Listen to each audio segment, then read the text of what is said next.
Social media पर fake news फैलाने वालों की शामत आ गई। हुकूमत ने साइबर क्राइम तरमीमी बिल का इब्तदाई मसवदा तैयार कर लिया, जिसके तहत फेक न्यूज़ देने वाले को 5 साल कैद या 10 लाख रुपए जुर्माने की सज़ा होगी।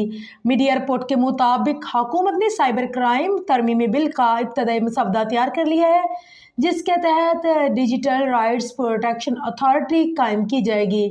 डिजिटल राइट्स प्रोटेक्शन अथॉरिटी को सोशल मीडिया से मवाद ब्लॉक करने या हटाने का इख्तियार होगा और अथॉरिटी कानून नाफिज करने वाले अदारों या किसी शख्स के खिलाफ मवाद हटाने के अहकामात जारी कर सकती है।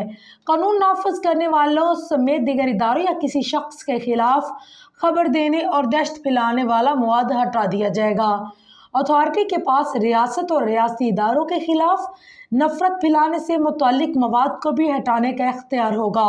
तरमीमी बिल के तहत किसी शख्स को डराने, झूठा इल्ज़ाम लगाने और पोर्नोग्राफी से मुतल्लिक मवाद को भी हटाने की इजाज़त होगी। जानबूझकर झूठी मालूमात फैलाने, खौफ व हरास और बदगुमानी पैदा करने वालों को 5 साल कैद या 10 लाख रुपए जुर्माना होगा। हुकाम के मुताबिक अथॉरिटी का एक चेयरमैन और 6 अरकान होंगे, जबकि अथॉरिटी के फैसले के खिलाफ ट्रिब्यूनल से रजू किया जा सकेगा।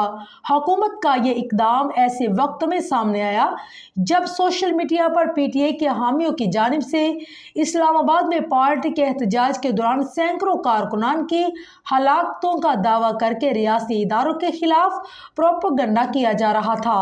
चेयरमैन PTI बैरिस्टर गौहर ने गुज़िश्ता रोज़ इन दावों से इजहार लातल्की करते हुए कहा है कि PTI एहतजाज के दौरान सैकड़ों नहीं बल्कि 12 हलाकतें हुई हैं।